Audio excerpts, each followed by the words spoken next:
It's the Growler with BD and J. Here to analyze for you today. From Growler Bad to Jay's got stats. We hope you enjoyed this episode of the Growler Podcast. All right. Welcome into the latest edition of PD&J. Paulina Jr., Jay Morrison, joined by our great friend Charlie Goldsmith today. Jay, how are we doing? Doing great. I love it that Charlie's here with us today. This is the third seat that Hendrickson didn't have at the press conference. The seat that I have now on this show. Yeah.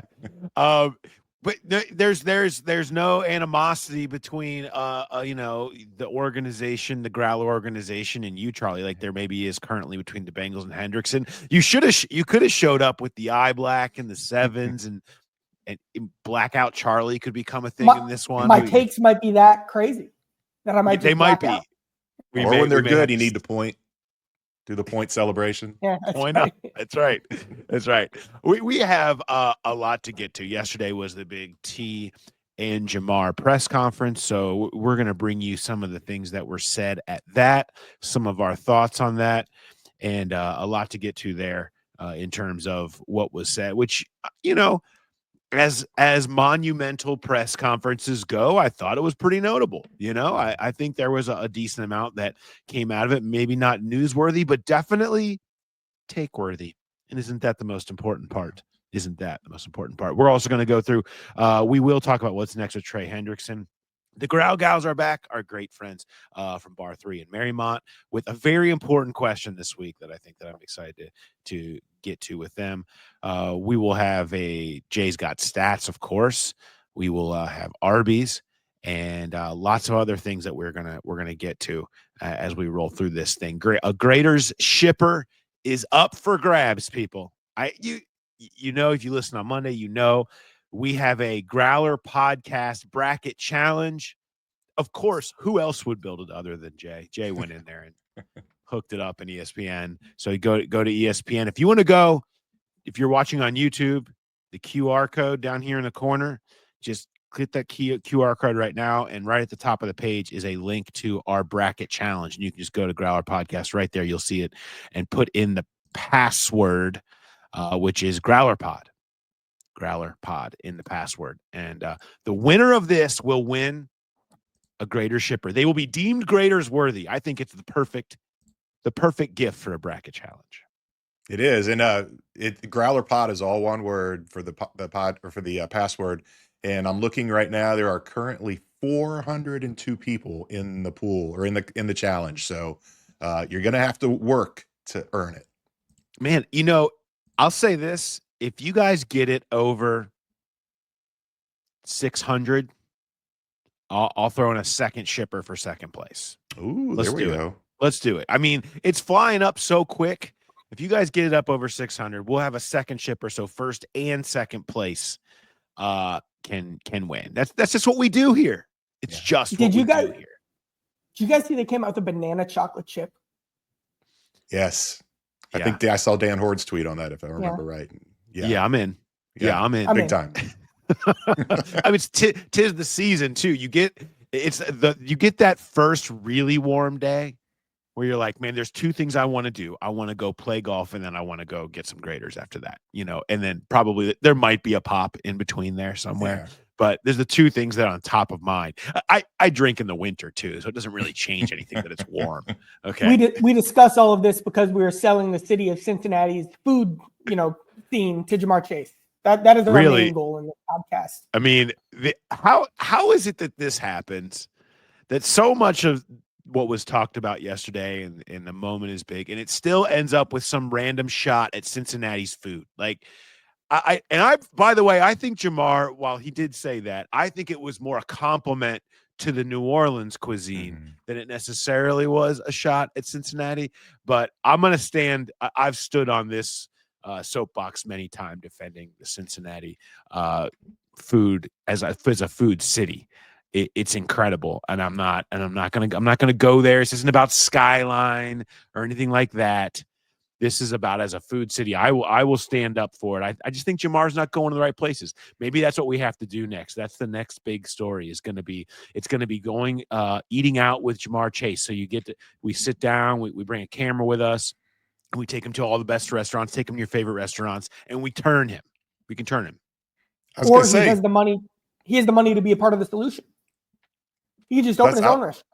Yeah. Or, I mean, here's a guy that just got all this money, $160 million, and he just also got a free dinner at anywhere he wants, because every restaurant's gonna be like, come here, Ja'Marr, we'll show you how good the food is. And I wanted to say too that I feel like that comment was misconstrued by some people nationally as a shot at the Bengals because of the F- with the food, the cafeteria.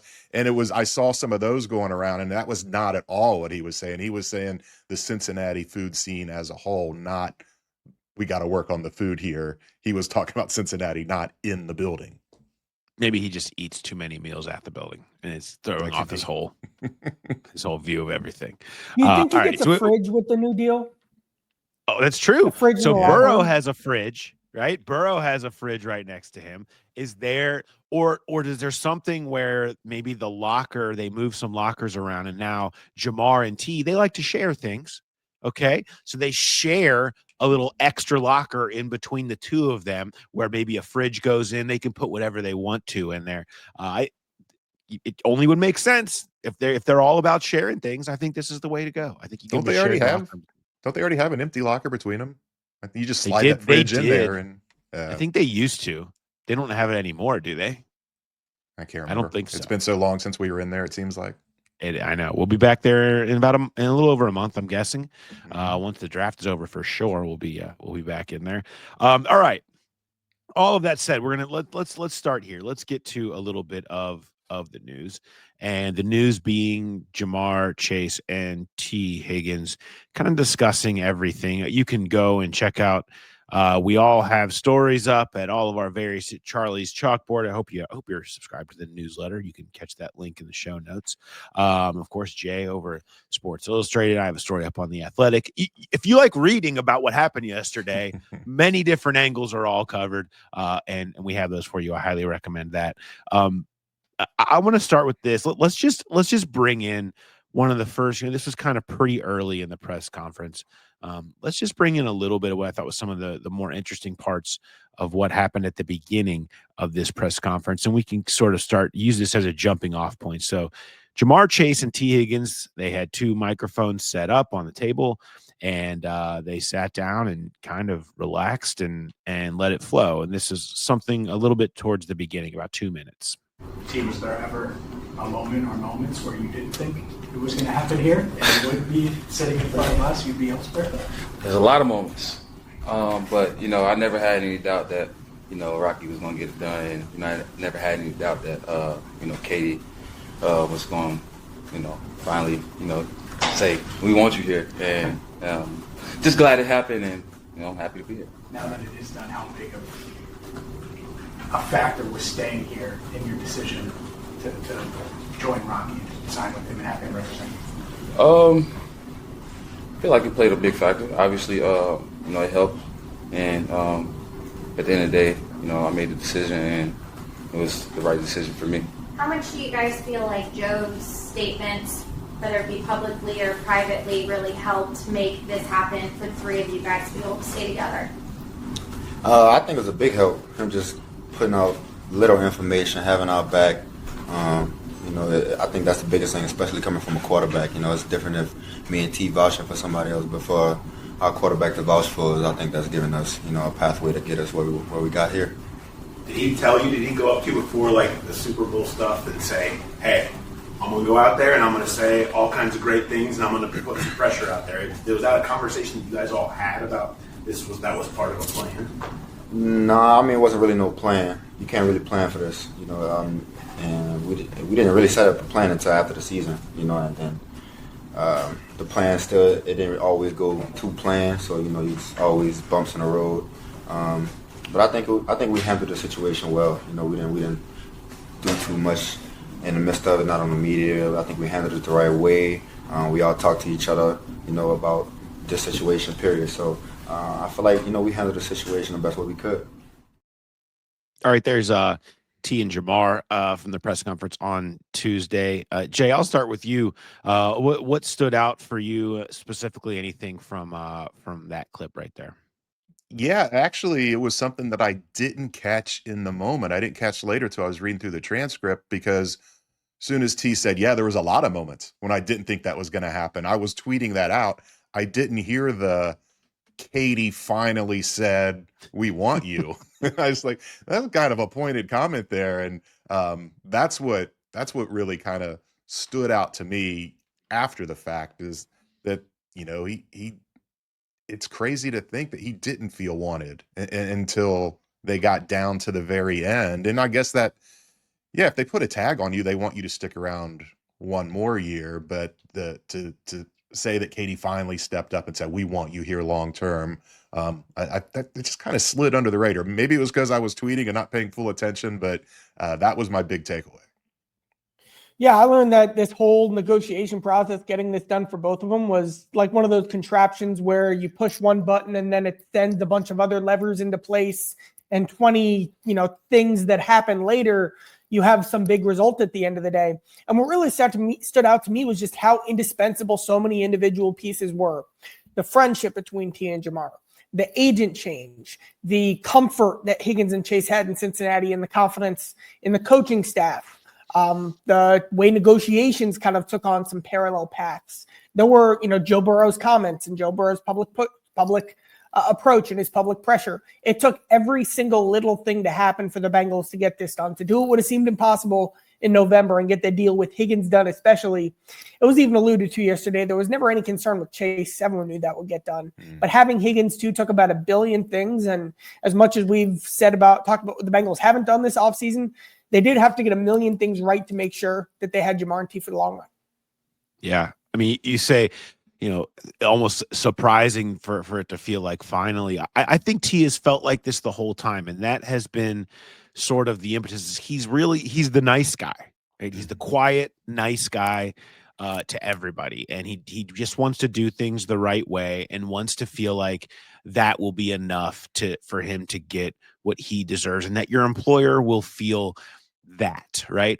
And everybody has felt this in their life, right? As you're in a job, at any point, you've always felt like at some point in time, oh, well, they'll notice all the hard work I'm putting in. They'll notice what I'm worth. And then they will want to do right by me, and they will reward me with that. Well, guess what? It don't work like that all the time. And I think T kind of found that out, like a lot of us do in our 20s and our 30s, or maybe we're still finding it out today. But like you all go through this. And I think there was a sense from T of like, I've done everything right. I've been about the right stuff. I play here. I have a great relationship with Joe. I produce on the field. Like, of course, they're going to value me and want me and show that they want me here. And you heard that in that little comment of like, finally, they showed me that they wanted me here. He's been playing with that under the surface for so long of like, man, why aren't they going to recognize everything I've done? And it's meaningful. It's meaningful as much as the number and what's in your account now is meaningful, but it's meaningful to have that validation that the place that you've spent so much of your time, that you grew up loving, this team, your favorite team growing up, that had your favorite player and AJ Green, and you tried to emulate, and you've done such a great job of, you've had a big game in the Super Bowl for them, actually does value all of that time, effort, energy that you put in. And that goes a long way to happiness. And when those guys are happy, everybody can be happy. He even alluded to it when he said that when he was talking about the agent change, he said one of the first things he told Rocky is, I'm not a confrontational guy. You need to step up. You need to be the one that puts their feet to the fire and basically says he's done everything right and kind of be the bad guy, if you will. And I think that played a big role. I have no doubt that if he had stuck with David, this never gets done. Never. No. I mean, it was the most I've ever heard an agent mentioned during, usually the agent gets one thank you. Usually it's thanks to my agent, like an Oscars speech or something. But this was I mean, probably Rocky was mentioned 10, 15 times. I also like the idea of happiness that you're talking about, because like there is something almost like Shakespearean about this, of T thinking maybe not so directly about the meaning of life, but the meaning of his career and what he wants to be and who he wants to be. I have no doubt that Higgins could have hit the market at some point down the road and gotten a bigger contract. I have no doubt that Chase could have made things more difficult on the Bengals, or maybe waited for the Micah Parsons contract to reset the market again, or one of a million things to happen. But at the end of the day, you have two guys who are so clearly friends, sitting up on a stage, cracking jokes, hitting each other on the arm, covering their face so they can hide their laugh. Like, there was just something so genuine about all of those moments that, I mean, that looked like something really cool to be a part of for them. And it's something they're going to be a part of forever. It was probably cool for Zach Taylor watching in the back, being like, yeah, I helped create a culture where these two guys want to be a part of this and take less for the long run. It was probably cool for Joe Burrow wherever he was watching. You know, my favorite part of the day was Duke Tobin's confidence coming down through press releases. Like, there were a bunch of people who was probably pretty cool to see yesterday, the payoff for something that they've helped build and that Ja'Marr and T are such a big piece of. And one of those is Rocky, and you nailed it, Charlie. I just did a Control F on the transcript. Rocky appears 15 times in that transcript. That has to be a new track record. I don't think I've ever seen anything quite like that. On that note, on T and Ja'Marr and their friendship, let's kind of dive into that. There was a great moment, I think, that really typified them and where they're at and how this all came together for the two of them deciding that they wanted to share this in a question that came up in the middle of it, and that's part of this clip here. Here's a little bit more from T and Ja'Marr. I think it's because we make each other better, not just on the field but off the field as well, as men. And he's become one of my closest brothers, and we've been growing together, as professional athletes, and I feel like we're going to do nothing but continue to grow. So that's T. I'm sorry. When in the locker room, a lot of guys will talk not like it's wide receiver 1-2 situations, and both you guys are wide receiver ones. If you were to leave, you would have probably been wide receiver 1. When you see it put out there that you're the highest paid wide receiver 2, how does that make you feel? 1A. You're saying what's put out there. I'm fixing it. 1A. Yes, sir. Bro, I don't even look at it like that. You know what I mean? I kind of wish they wouldn't have put it out there like that. So, because now that's why everybody's saying I'm the highest paid too. Let's just say I'm at a place where they value me and they respect me, and I'm a good player here. So let's just say that. That's not the highest receiver too, or anything like that. You know what I mean? So let's just say he's another great receiver, Bengals receiver that that puts in the work and got his head down and just grinds. That moment was like the moment of the press conference for me. When Ja'Marr stepped in, 1A. No, I'm fixing it. Okay. Like it wasn't a joke for two guys that joked the whole time and were having fun up there. It was maybe as serious as Ja'Marr was. And it wasn't because the question was offensive. He wanted everybody to know enough of this too. This is about the two of us being the same, about helping each other, and how, this whole thing is based on the fact that they play perfectly off of each other with Joe. And I just thought that moment, it was the brother, right? It was the brother, younger brother, older brother, when they're surrounded by other people, defending family member and saying, no, this guy is 1A. There's no 1 and 2 here. And I just thought that was the moment of the press conference for me. And he said it too, kind of in a different way. He was asked about the Myles Garrett contract, and he said, yeah, that definitely helped me. That set the bar, and that helped me. But he also talked about kind of the unease with that, where he didn't want to go crazy. He was talking to Rocky. He didn't want the gap to be too big between what T was getting and what Ja'Marr was getting, and he was checking in constantly, like, let's get T done, and how close are we on getting T, and let's try to keep us as close together as possible financially. And I just I was with you when he jumped in and said that. I almost you wonder sometimes, and I think we know these guys enough to know that they probably don't do that, but sometimes I know coaches do. You anticipate the questions that are going to come and what you want to say to those. I don't know if Ja'Marr thought that much about it. I think he just, in the moment when that question was posed, he came right out with the 1A.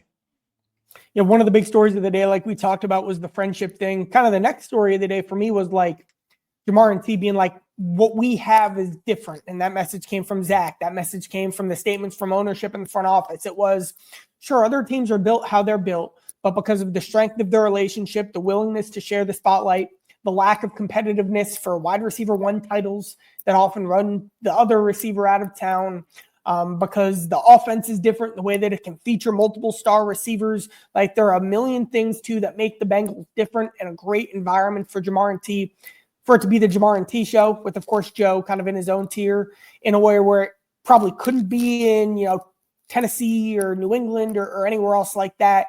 It takes a very specific environment, so there is enough spotlight for both of them. And Ja'Marr and T, and then everyone around them too, have made sure that's the case. And the thing is, these are the type of people that you invest in, and I think that's kind of the overarching takeaway that's important from all of this, and not just from this press conference, but from their careers and what they've done here, and the types of players that organizations need to find and pinpoint, make better, and pay at the top. And that's how it filters down to everybody else. And I just, that was kind of really reinforced yesterday, was these are people you invest in, no matter what your business is. People who are at the top of the level of what they do. They care about doing it. They work as hard as anybody. They're respected for that. I don't care what position these guys play. Like, these are the people that you set up there as the example to the rest of the organization, to every rookie, to every free agent, to every player that comes into that building, and say, this is what you want to be. If you act like these guys do, you can make money too. And that's the ultimate message to lift all boats. On that note, speaking of lifting all boats and happiness and everybody feeling great about themselves, this is our time where we're going to do what we do, and we're going to bring in the Growl Gals. It's Growl Gal time. So let's hear from them. All right. It is now that time to bring in our great friends, the Growl Gals, down at Bar 3 in Marymount, Kelsey Kenter and Carrie Matucci. Growl Gals, how are we doing? We're great.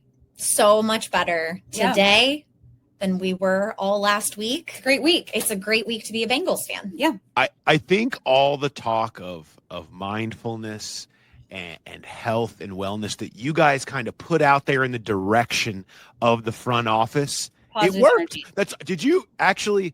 Did you go in and do a session with Troy and Katie and Duke and Rocky Arsenault from Alliance Sports? Did you get everybody? Because that's the only way I can describe how things change so quickly. You must have gone in, done a bar session, and everybody came out calmer and got the deal done. That's the only way I can figure it out. We can't confirm or deny. Yeah. Yeah. It felt like a major change happened. Well, congratulations to you guys. I'm going to give you some responsibility. I'm going to say that you played a part, and everyone in all the Growl pals should be thanking you for that. Want to say, make sure people are going and checking out Bar 3 in Marymount, down off Wooster Pike, down there near Kroger. It is awesome. My wife is in love with the place, absolutely in love with the place. She'll be down there today. You'll see her in a few hours. She is having so much fun and really loving everything you guys are doing down there. So I hope the Growl pals follow suit. They need to. All right. Do you have a question for me today? Yes. Okay. So we're obviously so excited about Ja'Marr and T back together. The band is back together, which we're very excited about. We are wondering about specific members of the band, the guards. The guards. Oh no. So, okay. We've got the offensive line. We've had issues with the offensive line in the past. You guys talked about the guards all last week. What specifically are we looking for in a guard? What are the characteristics and qualities that make someone good versus great that the Bengals are going for? And is it possible to say, like, okay, maybe you weren't a guard for that team. Maybe you were a left or a right tackle, but maybe you could play guard. What's that like? How does that transfer? Yeah, absolutely. You'll see now over the next month. We'll be doing a lot of draft breakdowns, and you'll see a ton of these guys that played tackle in college that transfer to guard. And it's usually a lot of times it has to do with arm length. You want to be taller and longer on the outside to reach these edge rushers that are trying to go around you. On the inside, arm length isn't quite as big of a deal. They're usually much bigger. They don't have to be as nimble. You have to be more of the dancing bear on the outside a little bit. You can be a little bit more of a big, thick bully kind of on the inside because you have help on both sides of what you're doing. And on a Bengals perspective, I mean, the bigger, the better. And pass protection is what matters more than anything because they everything they throw more than any team in football. And so they just want big, strong, anchor holding people that aren't going to get bull rushed back into Joe's face, pass protectors. And so that's kind of the type of player they specialize in. But yeah, that's kind of the biggest difference between tackle and guard. So if some guys are like in between sizes that maybe play out at tackle, that's where they start projecting to guard because maybe they aren't as nimble or as long. Okay. Yeah.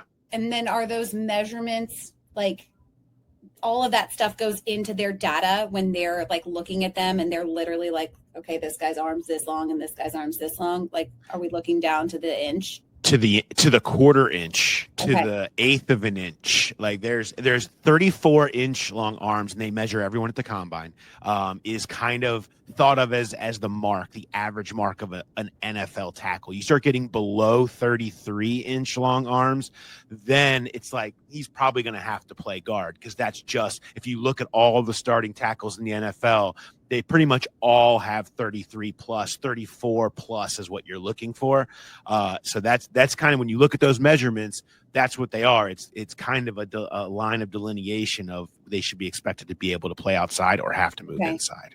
Okay, so in the Olympics, how people are always like, put an average guy in there. I want to see how much better the swimmers are than the average swimmer. What is the average? What's the average? What's the average arm length? Because I have no idea how long my arms are. Yeah. So, for these athletes, I mean, it depends. You'll see some cornerbacks will be out there at 29 inches. And that's really small. That's like a concern from a cornerback, but it's not, it can be as important, but it's really most important of any position, probably when you're talking about offensive tackle, what we were talking about. But yeah, in the 30s, for these guys who are almost, the whole league is 6 foot and up mostly. Right. And so that's probably the average. But yeah, offensive tackle, it's 34 is the average for starting offensive tackle. And that's long. So you mentioned something yesterday about some concerns. You guys were talking about some concerns going into the draft and people being worried about like, we need a guard. So we'll just like grab a guard. Right. What are they going to be looking for aside from arm length, like that they're going to be hopefully more particular about who they're drafting because you talked about pass protection being one of their priorities, especially because the band is back together and we really want to make sure that like this offense can stick. What are some of the key things that they're looking for? Well, I mean, it all comes back to being able to Joe hates pressure up the middle and in his face because he's so good at working the pocket and climbing the pocket. Like think of all those plays where you saw him kind of sprinting forward when he has the ball, like the famous one where he's falling over forward and throws a touchdown. Mm-hmm. He really excels being able to work downhill, what you call working downhill in the pocket rather than having to escape outside. If the pressure comes up the middle, you have to run outside and your chances of negative plays go way up. It's just, you're not going to be as effective scrambling to the outside. In Burrow's case, he's much better going inside. So if you can at least hold the space and keep that clean, Burrow can sit back there, confidently step into throws, or be able to work forward and do some of the magic that you see him perform moving forward. So anybody that can really hold, anchor, and stay strong and not get pushed backwards is going to be the biggest thing that you're looking for there. And they've missed in the past. There's a lot that goes into it, but that's really what matters. You want to see that on tape in their college tape. You're acting as if he's had this opportunity before. I mean, is it fair to say that he's had good guards in the past? Because I feel like I'm always hearing people complaining about the poor guard play. Bengals fans love to complain about poor guard play. That's kind of part of being a Bengals fan, right? That's what it is. No, I think when they first signed Kappa and Karras in 22 specifically, I thought that they were really good, and Cordell Volson was okay, but he's never really had a great offensive line. He's always had an okay one, and that's good, but that has never been like good. All right, Kelsey, Carey, bar 3, Marymount. Make sure new clients get the first class free, no code required or anything like that. And now mention the Growler, okay? And you can get a special discount on a 2-week unlimited package. I mean, we're giving. We just continue to give to all the Growl pals out there, whether you're what you need a gift for your wife. You know the birthday's coming up and you're like, oh, I totally forgot. What am I going to do? Here they are. Here they are. This is a great place to go. Email marymont@bar3.com. DM them on Instagram at bar3marymont. And, of course, hit our QR code down here. And you can go and get the link to their site and get signed up for everything there. Look, Growl Gals, great seeing you. As always, great questions, as always. And we will talk to you next week. Thanks, Paul. All right, great to hear from the Growl Gals and good guard talk, man. You know what? They are quickly ingrained into the Growl Pal community when they know we got to come early with the guard talk. That's how we endear ourselves to Bengals fans, and they brought it. Great questions and stuff that we're going to be spending a lot of time diving into over the next month as they try to figure out if anybody, literally anybody, can play. Great joke. The no guard offense. I got the no guard. Has anybody tried that? Has anybody tried no guards and just go with like 4 tight ends? Right? It's just why not? Why not? I gotta say, the one thing that happened yesterday that cracked me up, I'll credit James Rapine on this one, was as we were talking about what's going to happen at guard, and you're just waiting during the press conference to hear a song and be like, by God, that's Quentin Spain's music. And be like, oh no, when does the bad guard break into the press conference room and be like, I'm here to protect these guys? Him and Alex Redmond come in like a bad tag team, like the Bushwhackers back in the day. That's what I needed. That's what I needed. That's what they should be. I think they both would genuinely be better at WWE than playing guard. And they weren't terrible always, but I think they were meant to go into WWE. Yeah. All right, I want to piggyback one last thing on the T and Ja'Marr situation, and that was sort of another thing I kind of alluded to before we talked to the Growl Guys, and that was sort of these are the guys you invest in. I feel like, tell me if I'm wrong on this. I feel like something that I don't know. I've been a little accusatory of them over time, recently in particular, of kind of losing the core philosophy of who they were, of this draft, develop, retain team. And that's absolutely how they operate. And they got, it was like the sweet apple of their eye with free agency, and they had some success there. And we're going to dabble in that. We're going to let some of our guys go. I feel like, man, this entire offseason, the way they paid these guys, whether you're talking about Osai, the investment in Miles Murphy, who's going to play more, the standing pat with the DBs, all of this kind of pushes towards we're going to be about draft, develop, retain again in a big way. Do you guys see it that way? Does it feel like a little bit of a philosophical shift beyond the obvious shifts that were made with these contracts? I don't know if it's overt. I mean, it feels less of a choice than something you're kind of forced to do when you're paying half of your salary cap to 3 guys. You have to draft and develop is where it all starts at that point. So, but it is to see guys like Joseph Osai, even though it was a 1-year deal, to see guys like that stick.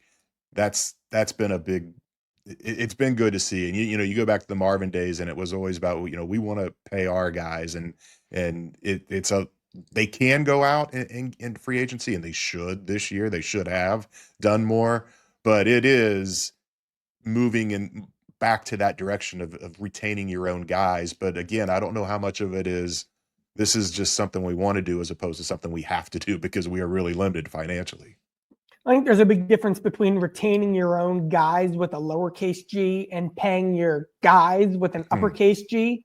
And like with the guaranteed money into year 2 and all the structure stuff with T, and then of course Ja'Marr's in an even higher tier. The Bengals, to me, the change was taking that stance and kind of giving in to your capital G guys. From a lowercase g perspective, I think the real test will be next year with the young corners when Cam Taylor-Britt and Dax Hill are up for extensions, deciding a year out what to do. Are you going to start talking about extensions for your Jordan Battles and your DJ Turners? We're only a year away from having that conversation. I think that'll really be the test for the model they want to do for, looking across the rest of the roster. But with this, it was 2 guys who, along with Burrow, are quite literally in a tier of their own on where they stand. And the Bengals, finally got across that finish line to get there with them. We know they've taken all this heat for waiting too long to pay these guys. Is there anybody that you would go in early on this year or next? I guess it's different after this. A lot will change after this season. So many of their young guys are going to be put on the spot and given tons of snaps with opportunities to earn money. Is there somebody worth going in on early if you could? I mean, they could extend CTB. They could extend Dax Hill. They're eligible. Dax will have a 5th-year option open to him at about $13 million that I'm assuming that they will exercise. But, after this year, Chase Brown would be somebody which will be an interesting conversation, right?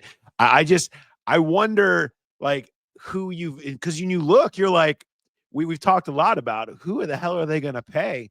Would you make an early bet to say, you know what, we listen to you fans, we listen to you angry yelly pundits, we are going to start going in early and we're going to bet early on Dax Hill and we're going to give him a 3-year extension, or we believe Cam Taylor-Britt is going to become a guy and we're going to try to go in early and save ourselves a bunch of coin? Would you even entertain the conversation? I wouldn't. I mean, as much of a mistake as it is to wait and cost yourself some money, it's a bigger mistake to pay a guy that you're not 100% sure on and have that blow up in your face. That's going to cost you way more in the long run.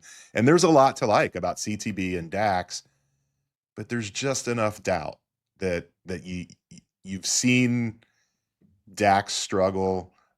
He's on the rise. CTB started hot and then had some struggles later. There's just enough doubt there where I just don't think you can justify going in early on either of those guys. And Chase Brown, a year or so down the road, yeah, you love everything you've seen about him, but it comes back to position value. And are you going to do that? They did it with Mixon. They ended up asking him to take a pay cut late in that deal. Do they go down that road again? Can you go down that road again on offense? If you're going to do anybody, it feels like it has to be on the defensive side. And maybe it's Myles Murphy that has a great year this year and they go in early on him next year.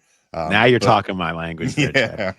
But yeah, with the DBs, I see a 10-sack season. Is that what you're saying, Jay? You see a 10-sack season coming? Sure, why not? I'll double down on you. I'll go through the guys real quick. Cam, I think the whole idea this year is this is the year for him to what 2022 was to Jermaine Pratt. It was like, all right, go get him, hoping that chip on your shoulder creates a focus and intensity that leads to the career year and the overall progression as a player that you're hoping to see. The issue with Dax, even though I think he's the one I'd most want to sign on the defense, the issue is you just don't know where he's going to play. So, inside, outside, so you don't know specifically what you're paying him to do. So how can you assess the worth of a player who's played like 3 real games at corner? Chase Brown, we're going to be doing a lot of podcasts about Chase Brown at this time next year, because I'm predicting that the story of the Bengals season is that they're going to get off to stronger starts in games. Zach Taylor alluded to the idea of the 49ers game. You're not going to stomp every elite team like they did that day, but starting games faster opens up the playbook, allows for more creative run schemes. I think Chase Brown's just really good. I think you're going to see so much more of him featured this season. And then when we get there, he's the number 4 mouth to feed on offense. And then all of a sudden we're down this rabbit hole. He's about everything right. And that'll be a long, long podcast for 2025 and 2026. But aside from that, I mean, they have one more. Orlando Brown Jr. After next year will be contract season. There's no contingency plan to replace him yet, and I think he's got some good ball left ahead of him. That's an interesting one. Yeah, Because he's still young. I mean, he really is. And what they have with the bookends is great. And they have Orlando on a little bit, especially if he plays at the level he was playing at last year for 2 more seasons. There will be a very hefty market, and it wouldn't be as cheap. And you got to have answers. But we have so much time.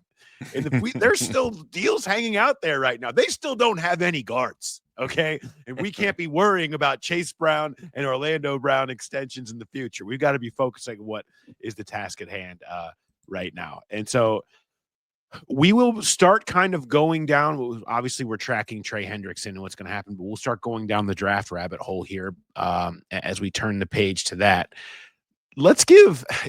Do we do one more round of what's next with Trey Hendrickson? I feel like we've done this a lot.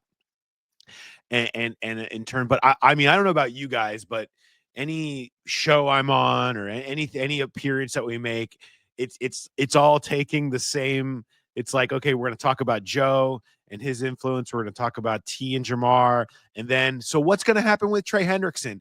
And I just I just let out a sigh every time. I don't know. Like it's pointing in the right direction, certainly.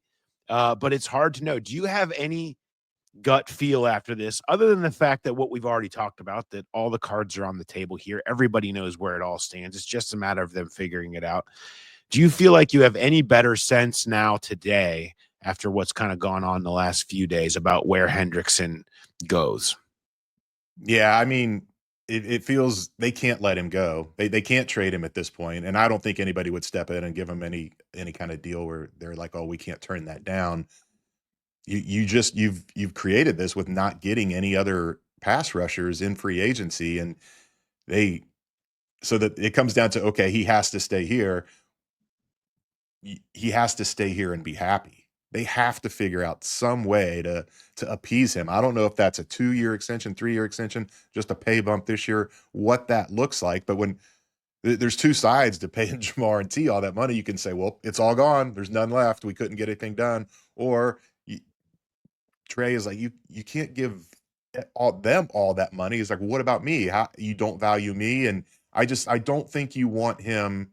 We talked about it over and over, all the slow starts. You don't want Trey holding out in training camp, unhappy about playing on $16 million, or worse, holding out into the regular season. He could wait and come back in week 9, still counts as an accrued season, and be eligible for free agency next year. So there's a lot of ways he could handle this. And I think the Bengals, they need to be smart here. They need to reach back in their pockets, find some more money, and find a way to make him happy, at least for this year. I don't know about an extension. I don't know about beyond 2025, but they've got to figure out a way to keep that guy happy. His value has gone up based on what they didn't do in free agency. Yeah, we've seen too many examples where the Bengals are proactive about filling a need that they will then later be opening up by signing someone in free agency ahead of what they plan to do with the later sequence. Like, when they signed Riley Reif, we knew they were drafting Ja'Marr Chase because then they wouldn't be drafting a tackle anymore. And the fact that the Bengals weren't proactive in, quote unquote, pre-replacing Hendrickson through free agency makes it a lot more likely that Hendrickson will be a Bengal in 2025. The one exception, I think this is something we talked about last week, was the concept of, well, unless you get a great pick and also a pass rusher coming back, because you can't do a deal unless you also get a pass rusher. So I went really quick. All right, who are the teams that would want Trey, and who are their pass rushers that are expendable? So like Van Ness from the Packers, Kwity Paye from the Colts, from Philly, Bryce Huff, if you want to take a bit of a risk. I'd rather have Jalix Hunt, their 3rd-round pick, who had some moments last year. He's making a bit of money, but Dorrance Armstrong in Washington, like, there are some guys who you could get back if those teams would also be willing to throw in a premium pick. But that's a lot to give up to then also to just have the right to pay Trey Hendrickson $30 million a year. So there is some creativity, flexibility that the Bengals could do in-house to keep Trey without risking things long-term on a long-term deal with him. Yeah. And some of those guys you mentioned, Kwity Paye was someone who, when James Boyd, who covers us for Indianapolis, we were doing the trade scenarios, that was the first thing he did, was throw in the last year of Kwity Paye, who has 1 year left at like $13 million. And it's like, okay, well, that's exactly how you would have. That's exactly what it would have to look like, because it's a 1-year Band-Aid while everybody kind of grows up, and you get a couple of years for the drafts to stack, and you can kind of get going. But it gets you covered for 2025. The thing is, you can't do a deal that punts 2025 when you consider how much they're kind of in on this season with the deals that they've made and what's already in place here. So yeah, I find it fascinating wherever that goes next. And there's a lot of those players that, okay, they can come back and make some sense, but how many teams are really willing to do it? It feels like so slim at this point. It just ends up with both sides looking at each other and saying, we probably need to just figure out what the number is and go forward, right? And because Trey doesn't want to just make what he's make. The Bengals are going to be willing to give him more. It's just a matter of how much more and what the structure is. At some point, Trey's probably going to have to be like, this is better than me going to the mattresses over this. I'm going to cost myself. This is my moment. And so that's probably what happens. And we'll see how long it takes and where they're at with it. It doesn't change the fact that in the draft, they're going to need pass rushers, no matter what they do with Trey. And so that's coming down the pike either way. All right, let's see, Jay. We have the Growler bet, right? We had the Growler bet, which was the date of the T signing. The date of the T signing ended up being March 16th, the official breaking on Sunday night, just under the wire, just under the wire of the 17th, late into Sunday night. Did we have any winners? We did not have any winners. We actually, very few people were close at all. We had 2 people that got within 2 days, and it was ironic because their submissions came in about 30 minutes apart. They were bang bang right next to each other in our email with all the guesses. John Harth had the 14th, which was that Friday when the news came out that they are very close. Mike Petrie had the 18th. So Harth was 2 days early. Petrie was 2 days late. I don't know how you want to handle this. I feel like John Harth was pretty close because it wasn't final on Friday, but it was pretty much an understood that it's happening on Friday, on the 14th. That's fair. We should do it. You know what? We're just kind-hearted here. And really this is a show that's very much about repairing the damage done about the Cincinnati food scene by Ja'Marr Chase yesterday. And so we're going to go to the Graeters shipper, to John Harth, because that really was kind of the break. I mean, it was like, we're going to give this to you, but we're not going to totally break it. We're going to save that for Sunday night. And so I will give it to him. I'll say, John Harth, you are the winner. Send us an email to thegrowlerpodcast@gmail.com, and we will get you hooked up with that shipper that shows up. We'll make sure you get whatever 6 flavors you want, the 6 pints, the dry ice, just deliciousness on your front doorstep. We'll get that sent to you. And to Mike Petrie, so close, but you get nothing. Sorry about that. All right. Let's see. What else do we got going on here? Jay, do you got any stats for me? I do. So I instantly started thinking about this yesterday where, Ja'Marr, he's signed through 2029.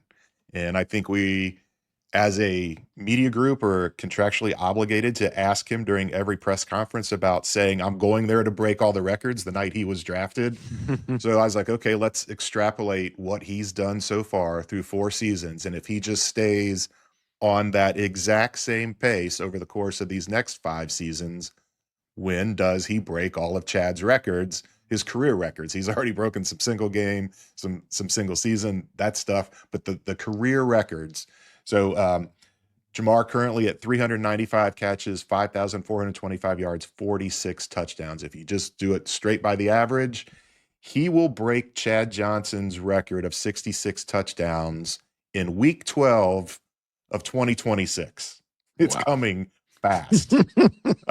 The other ones are going to take a little longer. He will break Chad's record of 751 catches in the season finale of 2028, and he will break the yardage record, Chad at 10,783. Ja'Marr will break that in week 10 of 2028. And I threw in another one, and I know people, they say team wins are not that's not a stat for quarterbacks, or it shouldn't be. So obviously you wouldn't think that would be that much of a relevant stat for other position players. But I did go and look, what wide receiver in Bengals history do you think was played in the most victories? Wide receiver that played in the most victories? I mean, I'm going to go AJ Green. That's very possible. Yeah, it probably is. It probably is AJ. Chad, I mean, Chad could be close. What about like, I don't know about Isaac Curtis. Collinsworth? Collinsworth, 80s. Yeah, Collinsworth. You passed right over him. It's Isaac. Isaac Curtis. It is Isaac. 88 wins in 12 seasons. He's tied for 9th all time with Andrew Whitworth for being the part of the most wins as a Bengal. At the end of his current pace, Ja'Marr would still be shy of Isaac Curtis's 88 wins. And then he's played on 4 winning seasons. So pretty remarkable what Isaac did in those years. I don't know how relevant that stat is, but I thought it was notable that he's going to be blowing by all these really impressive numbers by Chad, but yet even if he keeps his current pace, he's not going to catch Isaac at the end of this contract. I have a prediction, kind of not on the stats, but continuing forward with the theme you're saying. My prediction is that Ja'Marr and T are going to go in the Ring of Honor together with their names right next to each other. That'll be in like the 2030s. Burrow will still be playing at that point. They'll go in before Burrow because Burrow will play until he's like 47. No, probably until he's like 40 something. And then Burrow will have his day whenever he's done. But my prediction is that Ja'Marr and T will go together, will be right next to each other. And then at some point, Burrow will be right next to them. Hotter take, because we have to try to top each other here. Burrow, while still playing, goes into the Ring of Honor with T and Ja'Marr. And so they don't even care. They throw all precedent out the window, just like they did with all the contracts, and say, we don't even care. T and Ja'Marr are going in the Ring of Honor, and Joe's going in with them to celebrate the multiple Lombardis that they won together, right? They go full college basketball and have a senior night where they hang Joe Burrow's number 9 in the rafters. I mean, Athens High School named the stadium after him before he was even in the pros. So, I mean, I feel like it's just kind of follows this guy at this point, where nothing says you can't do it. How about a hotter take? I got one. So this organization's always been about team, not about individual glory. And that's one of the reasons they waited so long to do Ring of Honor. They're one of the few stadiums around with no statue of past greats. The first statue in Paycor Stadium history is going to be the 3 of those guys. One like walking out to go to the coin toss in one of those games, and just a trio statue. Let's start with an actual picture on the stadium first before we go building the statues in front of Paul Brown and Anthony Munoz. Burrow has a picture up.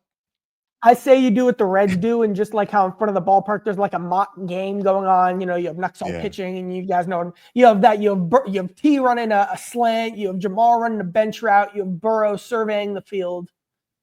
This will be all as a part of the new practice facility. So T's statue would be the reach out in the Minnesota game. Ja'Marr's would be doing the gritty. What would Joe's be? Holding the Lombardi. The only way it happens is if they win a Super Bowl. So it's of Joe, whatever happens with Joe on the stage holding a trophy. Well, they told us yesterday that's why they're here to do that it's going to happen. I love that. I thought that was great. I mean, that's exactly what you want to hear. You don't want to hear a million stories about all the fish tanks he's going to have in his walls and how Ja'Marr is going to buy this or that. Maybe he's going to open a Dickie Brennan's in Cincinnati or something like that. But I want to hear more about how they're going to win the championship. I thought that was kind of the focus of what they were saying, and good stuff there yesterday. Maybe they will. Maybe the statue will come. I think what they had on the video boards, there's nothing wrong with that being really large, a decal on the side of the stadium or something like that. I mean, own it. You have $501 million in contracts on the 3. I think you can get a decal. Just go ahead and throw it up there. I think it's okay. I liked all the fans on Twitter saying, I can finally buy T. Higgins' jersey. Yeah. Me. All right, Arby's. Jay, do you have any Arby's from yesterday? I do. So my favorite moment of the entire press conference is one that you people listening and watching, I'm guessing, had no idea about. So we're sitting there, and this keeps happening where they say these press conferences are going to happen at a certain time, and then they're super delayed. So we're all just sitting in there. Thankfully, we all get along. I can't imagine if it was an unfriendly media corps and you had to sit there and wait for an hour for the players to come in. So we're all just in there talking, and Paul notices on the dais where the players are going to sit, this large spider crawling up the curtain of the table, and Skinny instantly goes to the dark place of wide receiver killed by Black Widow. And then everybody else in the place starts talking about it. And then there's a discussion. Mike Petralia, Trags, says, do you want me to kill it? And there's yes, no. There's two answers instantly, and they're the opposite end of the spectrum. So Trags gets up and he kills. Oh, Dan Horde yells, end it, Trags. And so he gets up, he smashes the spider, and it was just comical. And I have it all recorded because I didn't want to get up. I knew this would happen. When you get up when they walk in and you put your recorder on the table there, then I instantly start getting texts from people that are watching saying, get your big hat out of the way and that kind of thing. So I put my recorder up there early and just hit record because I had a feeling once they sent out the press release that they would be walking in pretty soon. So I have 8 minutes of recording of all of us just talking in the room about random subjects, and then it all went into one yeah, I would not play it on here. And then it all went into, everybody was focused on one thing, and it was that spider that Trags mercifully killed. It was a big spider. It was not a huge. small spider. Back in the day, so Jimmo, of course, Jim Ozarski and we used to do these like game preview videos and one year we decided to entertain ourselves, do them from as many different places around the building as we could. So we everywhere we went, though, whether we were in like a parking lot or in a press conference room or on the field or up in the stands, everywhere we went that year, we found a spider. Like, it was just, no matter where we went, I was like, man, there is just spiders all over this place. And so I had to immediately send that photo to Jim yesterday and be like, I told you, spiders everywhere. They almost are gonna take out Ja'Marr Chase and T. Higgins right after they signed their deal. So I know that was great. That was great. That was a big one. It was not a little guy. Not a little guy. I had something thinking about big press conferences, and it took me down to a dark place of the press conference Hall of Fame of some of the best ones in terms of a player truly impressing, like the best that I've ever really seen in terms of, I was like, wow. And this is not necessarily like T and Ja'Marr, where you know who they are, you know what you're getting. They're re-signing, but new introductory press conferences where I was thinking of that. I was like, you know what? The funny thing is, maybe three of the best have turned out to be three of the biggest flops in Cincinnati sports. My three of the top ones I've ever witnessed: Billy Price, when he was drafted, was an incredible press conference. Billy put on a show. Sheldon Rankins, I think we were all there for that one last year. I mean, one of the great introductory press conferences you'll ever see, and it went straight downhill from there. And Tommy Tuberville, when he took over as UC. Tommy owned the room. Everybody was like, yeah, what a press conference. UC football is in great hands, right? And then you saw all three of those go the wrong way. And I couldn't help but think about that and be like, man, don't ever put stock into an introductory press conference. Don't ever put real stock into a press conference. There's just too much bad history of it meaning absolutely nothing. I'll add a fourth. Nick Scott was a really good. I mean, he was there with his wife and his little baby, and he was just, I mean, he is a really good dude, but that was a really good press conference, and he seemed really personable, and he's another guy that just didn't quite work out after that introductory press conference. No. He didn't get an Charlie this year. Charlie, do you have any rando stories that you need to fire off, get off your chest here before we wrap it up? We talked a little bit about this before the show, and I'm kicking this off the top of my head. We talked about the video of Joe hugging Ja'Marr and T, the viral moment with the caption, "Hug me, brother," which is a, reference to an all-time great show, Drake and Josh. So off my head, I'll just share real quick the top 3 hug me, brother moments from the show, which is how Drake and Josh would celebrate a big victory. Number 1 was the Lucky Shirt episode, where they find a lucky shirt. They try to share it by splitting up the vest and the sleeves, but that fails. They both got a lot of pressure going on, big moments. All right, Drake, you get it for 2 minutes, then Josh, it's your, they cut a deal. They each get what they want. Big hug me, brother. Big victory for Drake and Josh. Number 2, the Blues Brothers episode. It's the talent show at the movie theater. Drake is going to sing an original song that the rival band steals. So Drake now needs a bit. The talent show's going on. Him and Josh have this Blues Brothers Soul Man routine, and they're like, we can do that. And Josh does a backflip and an incredible performance that steals the show and wins the day. And they celebrate with the Hug Me Brother. The third one, number 3, would be the Drew and Jerry episode, where Drake and Josh, quote unquote, break up as best friends and replace each other with people who are just like Drake or Josh. Drew and Jerry. You get the bit, you get the idea. But then it turns out Drew and Jerry, by the way, end up forming their own show within the universe, the Drew and Jerry show, because they're Drake and Josh and they're funny. But Drake and Josh then, all right, we're gonna be friends again. Forget Drew and Jerry, hug me, brother. And so they have a nice hug me, brother moment there as well. And those would be the top 3 in the show. That has to be the first conversation about Josh and Drake that I think we've ever had. Nobody in the history of the planet has ever said Josh and Drake before this moment. It'd be Drake and Josh. Drake and Josh. Whatever. Drake and Josh. I mean, I've never heard of this show. I take your word for it that it is great. I don't know anything about Drake and Josh. It's definitely the first time it's ever been referenced, much less ranked in the history of the Growler. But maybe this is the beginning of something new. Maybe we can get every single time you're on, Charlie, we can get how this is sort of like an episode of Drake and Josh moment of the week. Maybe that. It's a good. I do make Drake and Josh references. Like, I don't do that on the show, but I mean, it is like a touchstone of people in my generation. It's funny that I'm older than Paul, and I do know this show. I'm very familiar with the show because Charlie is the same age as my kids, so they watched it a lot growing up. So I just by proxy would see a lot of these episodes, and I think it's a very good comparison. I'm here for the Drake and Josh moment of the week here from Charlie. We're putting that in, putting it in the rundown right now to be something that we bring back every time that you're on. All right. We will be back. We will be back on Friday with Who Dey Light. And so look for that for me and Mark going through some stuff. If you have questions that you want us to get to, hit up the Growler Podcast at gmail.com.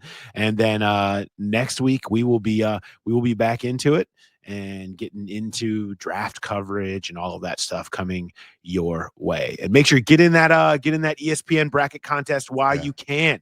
Make sure you get in that. Go to the QR code if you're on YouTube right now, or you can just go to ESPN's Bracket Challenge. Growler Podcast is the name of it, with Growler Pod, all one word, as the password. Get in.